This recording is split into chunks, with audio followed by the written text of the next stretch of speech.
Hello and welcome once again to the Spanish Pavilion, where we have a very special press conference at the moment between three state officials.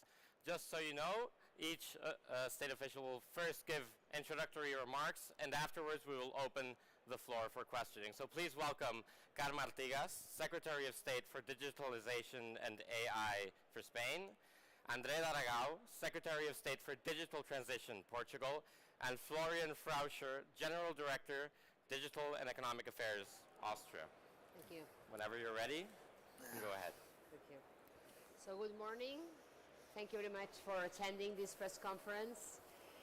It is a pleasure to participate today here in this press conference with my colleagues from Portugal and Austria. And I want to share with you that today has been a very productive day, with more than 16 Secretaries of States and under ministers that have attended our call to have a gathering here in the Mobile World Congress and discuss and analyze how our countries are working together towards a goal to creating really a European startup nation alliance, the creation of an innovative digital entrepreneurship ecosystem at European level. As also we have started to visualize what are the next steps to keep working together towards this goal. The background of this, I want to share it with you now, is that last December, when Portugal, Austria, and Spain created the European Startup Nation Alliance initiative that was initially visualized by Portugal during their presidency. And this is a very truly ambitious initiative to create excellent conditions to accelerate digital entrepreneurship across Europe. With this alliance, we commit to develop a European ecosystem that is favorable to creation, growth, and investments of startups and scale-ups. Back in March 2021, we signed the declaration on 8 standards, and then André will share with us what are these 8 standards. This is the benchmark that all the nations would like to achieve. And we also have a clear target as European Union members, which is to double the number of unicorns in Europe in 2030. And in order to do that, we need a long, long work ahead. Along with the ESNA, we are going to share with you, first of all, the work that has been done so far, and also the objectives we have for next year. So, André. Thank you so much, Carme. It's great to be here in Barcelona and having the possibility of seeing personally the huge impact of this great event, and to be together on stage with Carme and with Florian, representing Austria, Spain and Portugal as the founders of ESNA, the initial founders. Of course, this is an European project, so today we have reasons to celebrate because 3 more countries will be joining us, France, Czech Republic and Slovenia pretty soon. And we had also the declarations from other countries mentioning that they are making all their efforts to join pretty soon. So I think this is a great day for celebrate, not only because of this, but because we also share today in our internal group the action plan for this year. It will be the material kickoff of this initiative, and it will be the moment to start delivering on what is the mandate that we have given to ESNA. As the Secretary of State from Spain just mentioned, this idea came up from the political convergence at the European level for the need to eliminate some difficulties that were making Europe lagging behind when compared with other continents, with other more competitive ecosystems like the US or the Chinese. And part of that explanation for that worse performance came from the fact that we have an excessive fragmentation in Europe. So we needed to find this new entity that should coordinate and materialize a combined approach, the common framework, to work together to make sure that in every member state of European Union we are able to become startup nations, we are able to progress and to significantly evolve in terms of the different dimensions that the startup nation implies. And I'm talking about talent, the need to support talent and to attract more talent, more differentiated human resources that will support and ignite this ecosystem. We're talking about fiscal measures that should be harmonized and should positively discriminate startups we're talking about reaching a consensus on the definition of what is a startup, because part of the challenges we face come from the fact that we don't have a common definition, and to positively discriminate these entities, these startups, we need to know exactly what we're talking about, and also to have better statistics, to have better information that could be the ground for better public policies.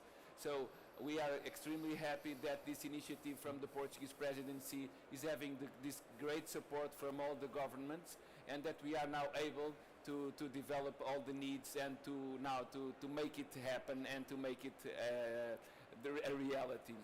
So this is the time for Europe, this is the time for action, and thank you very much once again for this event. So Austria, together with Spain and Portugal, has been the founding members of ESNA, and we are all sharing the governance board. Yeah. So your turn for the end. Thank you, Carmen. Thank you, Andre.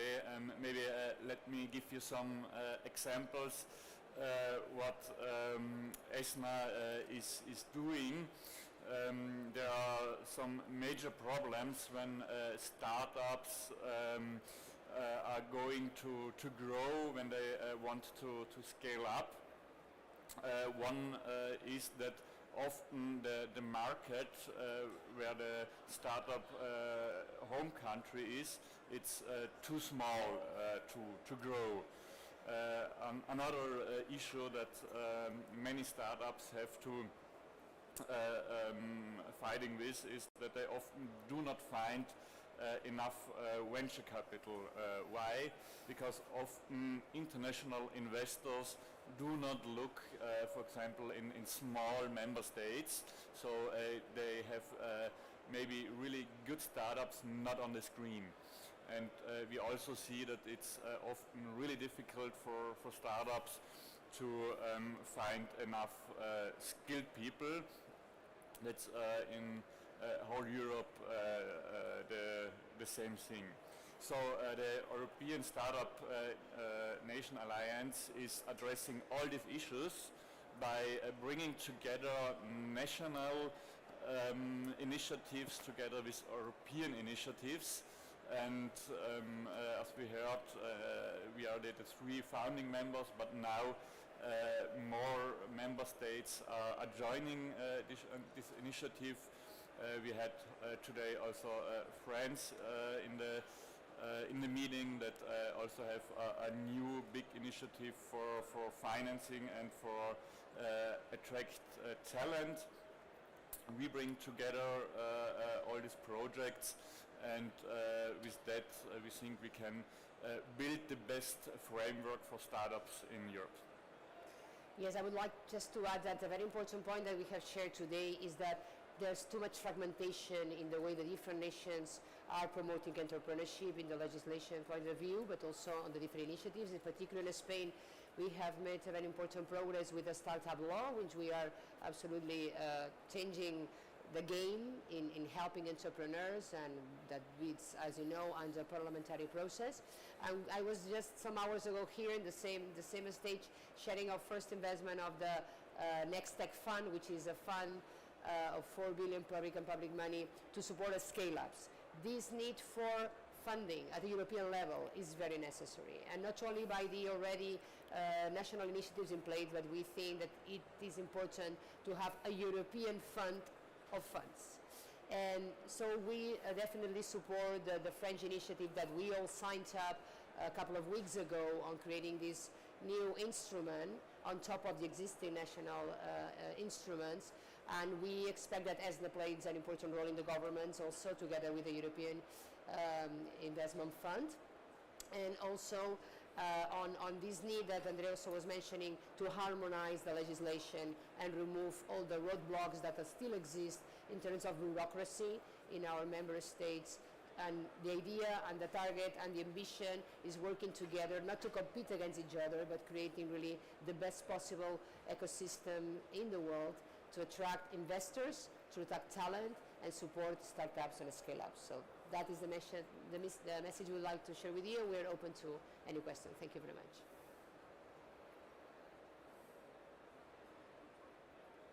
Okay, thank you.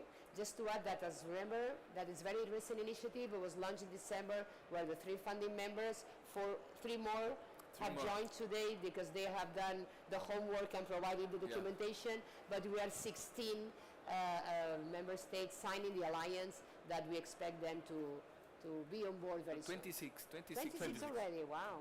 26 papers. No, 26 signed the declaration, and Okay. they will be part of ESNA pretty soon, I hope. Very important. We are hiring a CEO. Yes. So?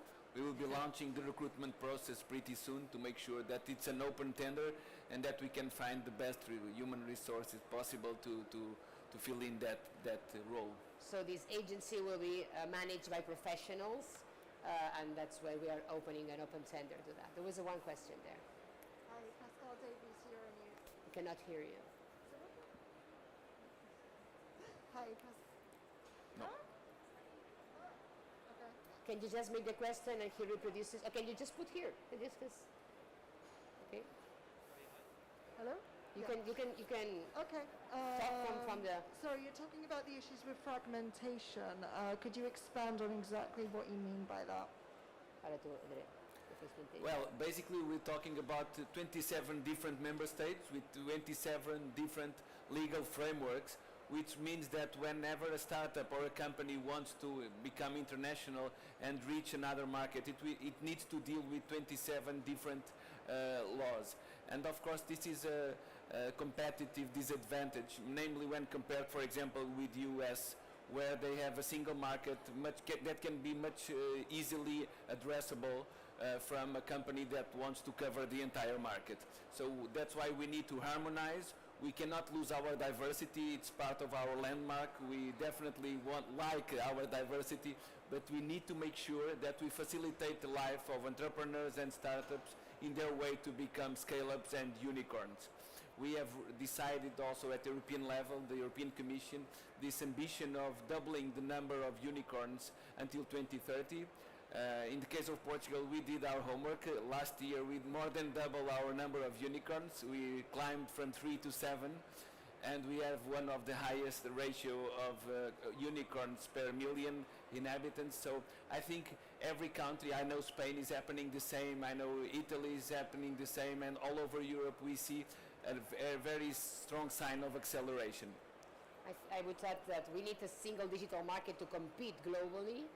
And of course, they have different taxation, different procedures, Yes. and that's creating, is not helping in the competitiveness at the global level. That's something we need to tackle together. Yes. Don't worry. Okay. I'd like to know which kind of tools do you have for this project? We have a funding allocated, provided by the European funds and also from the Portuguese presidency that allocated the important fund. And the tools are there, so we will fund an office that will be placed in Lisbon. Yes. And we will find an international team, a professional team, and of course we are supporting each of our nation states and our different secretaries of state by our own personnel, all the necessary tasks.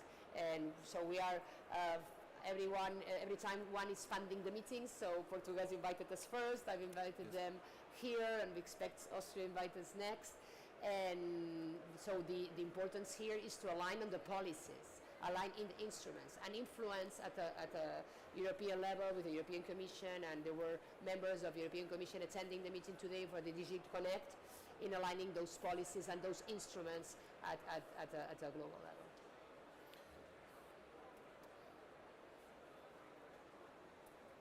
Okay, so thank you very much for your time and your attention. Thank you. Thank you so much. Bye-bye.